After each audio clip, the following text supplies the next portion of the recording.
Every day, something dramatic happens in the Caribbean that affects our lives. We'll give you the details. We'll give you the facts on Caribbean Perspective with Eddie Frederick. Here's Eddie Frederick. So glad you can join us. St. Kitts and Nevis Attorney General to issue stern instruction to the police to comply with current cannabis laws. The story takes the lead in today's edition of Caribbean Perspective for Friday, 9th September 2022. Details when we return. The hurricane season is now upon us, so we as Caribbean people need to remember to think safety and be prepared. Avoid venturing outside during a storm or hurricane, especially if there are strong winds. Rooftops and other debris are often blown about and can cause great damage.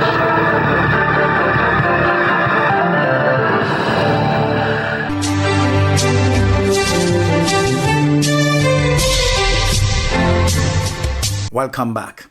The marijuana story in St. Kitts and Nevis continue to unfold, and as the new administration takes office, its Attorney General is not mincing words as to the government's demands that the police comply with the current cannabis laws in the Twin Island Federation. This St. Kitts and Nevis Newsline story tells us more. Attorney General Garth Wilkins said the Royal St. Christopher and Nevis Police Force will be instructed to comply with the current cannabis laws and the constitutional rights of persons regarding personal use of marijuana. Attorney General Wilkins was a guest on the 31st August Island Tea, a program aired on Win Media SKN, where he referenced the Ras Sankofa case and its outcome. Ras Sankofa Maccabee challenged the Commissioner of Police and the Attorney General in a constitutional case after being arrested in October 2012 and later found guilty for possession and cultivation. Ras Sankofa appealed the case and won on the grounds that his rights under the Constitution of St. Kitts and Nevis were contravened by the police. Yet the matter of marijuana use for personal and religious purposes have remained unclear given certain police actions. The Attorney General was clear, however, of the needed course of action. General use, which the court found a few years ago in the Ras Sankofa case. Right. Recognize the religion of Rastafarianism, recognize the person's individual private right to smoke weed in the privacy of their own home and to grow, to cultivate in the privacy. We are going to ensure that the police, this is the last one, we're going to instruct the Royal St. Kitts and Nevis Police Force this week that they are to respect the current cannabis-related laws and the constitutional rights declared in that case. Because there's been a lot of debate. Persons have come to me and saying, we want the police to enforce what the law currently is. And that's all I'm going to say.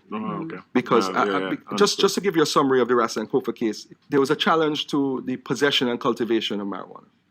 And some other personal matters related to the actual applicant. But what the court decided in relation to cultivation and possession is that blanket criminal provision for possession and a blanket criminal provision for cultivation is unconstitutional. So the laws, the court gave the legislature an opportunity to rectify that, to bring the criminal provisions in compliance with the Constitution. That was partially done, but I can't say any more on that because I don't want any cases to be flooding the chambers. But we're going to inform the police force, and this was a decision from cabinet, that they need to enforce what the law is. So there will be no uprooting of trees in backyards. From this week onwards. The Attorney General also referenced the intention to expunge the criminal records of persons convicted in the past of minor marijuana-related offences, indicating that the process will be done properly. Glenn Bart reporting for SK Newsline. Tour company concerned about most recent fatal shark attack in the Bahamas. More in this ZNS News item with Desmond Saunders. Jeff Moulton, owner of Seas a Day, the tour company that whisked Tuesday's 58-year-old shark victim and family to Green Key for a snorkeling adventure, now devastated over the tragic ordeal. We've never had anything like this before. Prayers go out to his family first and foremost. That's what we're worried about right now. The victim's daughter, believed to be a physician, was among those scrambling to rescue the Pennsylvania resident when she was attacked by a bull shark on Green Key. Moulton, a Georgia-based businessman and combat war veteran trained in shock and bleeding control, says his captain and crew member sprang into action. My captain went over every detail with me last night, and he did everything right. As soon as the shark attacked, my crew pulled anchor and went straight towards her. My captain said he actually tried to run over the shark on his way to her. He grabbed her right out of the water. The son got in the boat as well. Everybody else had swam to the shore because they were just off the shore. A daunting experience for the new tour company, marking only 1+ year in office. The company has since temporarily shut down its operations, and with an uncertain future, Moulton hopes they can rebuild soon. Right now, we've shut down, for a month just to think about things. But, I guess moving forward, we have to think about risk mitigation. We know people are still going to come down and people are still going to go snorkeling and companies are going to take them out. I don't know if we're going to still be one of those companies to do that. I think we need a research team down there to track these sharks and see if, is there a time of year that maybe we shouldn't be going there? Is there certain water conditions or environmental conditions or migration patterns? If and when Seize a Day decides to continue, Moulton hopes to engage relevant authorities in carrying out more stringent boating protocols. For now, the company is trying to put the pieces together of a tragedy that has left a family in mourning and a company scrambling for answers. Desmond Saunders for the Bahamas Tonight. You're listening to Caribbean Perspective with Eddie Frederick.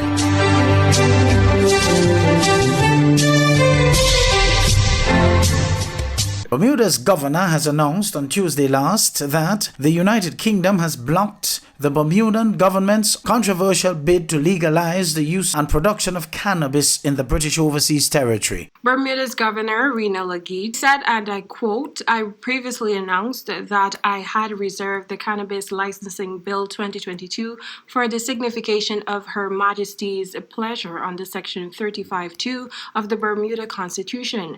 I have now received an instruction issued to me on Her Majesty's behalf not to assent to the bill as drafted."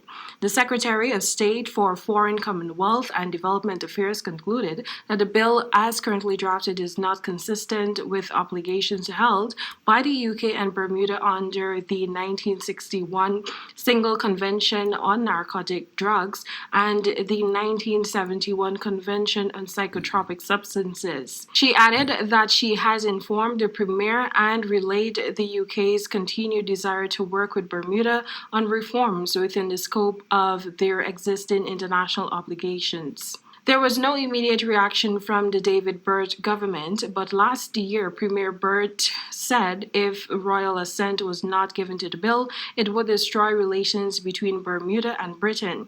In March, Parliament again passed the controversial legislation making it legal to grow and sell cannabis in Bermuda. The bill was approved by 18 votes to 6, with all opposition One Bermuda Alliance MPs voting against it. 12 months ago, the legislation was blocked in the Senate, but the upper house cannot do so again. The Cannabis Licensing Act 2022 was intended to create a regulated framework for the growth and sale of the drug. Some local drivers aren't happy that a dip in oil prices on the world market are not being reflected in the prices at fuel station pumps in St. Lucia. Don Nicholas of the DBS News World reports. U.S. oil prices fell below $90 a barrel for the first time since the Ukraine invasion, a drop from $120 per barrel just 2 months ago. In St. Lucia, with the exception of the 100-pound cylinder, which decreased by $17, the price of gasoline remains unchanged. Fuel at the pumps in particular is still at $17.95 per gallon, leading to mixed reactions from the motoring public. One motorist, while stating that it is unfair, believes that while the situation remains the same, vehicle owners should take remedial steps like carpooling and minimizing travel. You're going on overseas, but hey, I'm still remain the same. So it's not fair. But well, some they say like based on they already have the tariff, whatever. So for me, it's not fair to us drivers because everything going up in St. Lucia. All right, and overseas it's going down, but here it's like, Sierra, people do care. So we are the drivers we facing. So right now, all we have to do is try and minimize on our traveling, and try and, like carpool, whatever we have to do just to save fuel. Yeah, so I mean, for myself, I can't do nothing about it. It's the government and them that have to try and make something work out for us. Another motorist feels the price should be reduced to ease the burden on the backs of consumers who are already stressed out over the high cost of living. Well, it's definitely too high for us now because, the economy, everybody's suffering now. So I think it should go down. Yeah, in St. Lucia also. Another motorist did not seem to be too perturbed by the prices, saying that it will be reduced at some point and that the current prices can result in reduced travel and ease traffic congestion. But he also made another interesting point, stating that the world oil prices are still unstable and that the petroleum dealers currently have in stock what may have been purchased at the old price. The price drop is very small. OPEC's cutting production to bring the price back up. So the government cannot change the prices if it's not stable. Okay. And you're saying about the stock as well? What's the stock? The stock that they have on hand? No, plus the stock that they had, they probably purchased that 2 months ago when it was high, so they can't drop the prices on it. The next price adjustment will be on Monday, September 26, 2022, and it is left to be seen what will happen then. For the DBS News World, I'm Don Nicholas. Chairman of the Caribbean Supermarkets Association, Rajiv Dipti, says the private sector wants to ensure that CARICOM heads stick to commitments made about food security in the region. Dipti, who is also president of the Supermarket Association in Trinidad and Tobago, points out that food security is a priority for the Twin Island Republic and by extension the region. CARICOM governments can now understand the importance of food security through a newly formed Caribbean Supermarket Association. The Caribbean Supermarket Association is a private sector-led initiative where we are seeking to find solutions within the value chain to ensure that food security remains a critical priority and create import substitution strategies for how we see a reduction in the food import bill as well as make the prices of goods and services more accessible. And the vice chairman of the CSA, Vasant Bharat, expressed concerns about TNT's $5 billion food imports bill. Unfortunately, what has happened, or maybe fortunately what has happened in the world in the last 3 years, has prompted every government in the Caribbean region to look very seriously about this whole issue of food security and import substitution of food that's coming in. You only have to take a cursory look at any supermarket in Trinidad and Tobago, and their shelves are packed with probably 85% imported produce coming out of the CARICOM region. He said, while there are many golden opportunities provided regionally by CARICOM heads, there are still a few obstacles to overcome. There are some cross-border challenges, issues of finance, issues of insurance for farmers, issues of market access and market facilitation. Some goods out of some CARICOM islands cannot get into other CARICOM territories, although goods from outside of CARICOM in the same project get in. So those are all some of the issues we've got to resolve. Bharat even identified issues of goods being blocked from entry into other islands. He said if an island wants to produce certain goods, there is a requirement for resources to be established and healthy competition within the import market.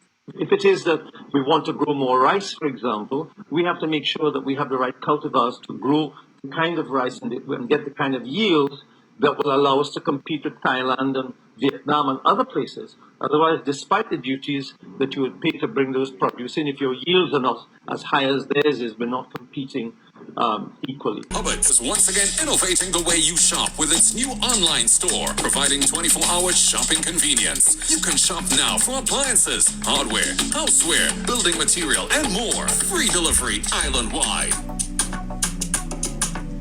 Start shopping now at hubbardshardware.gd. Safe, convenient, reliable.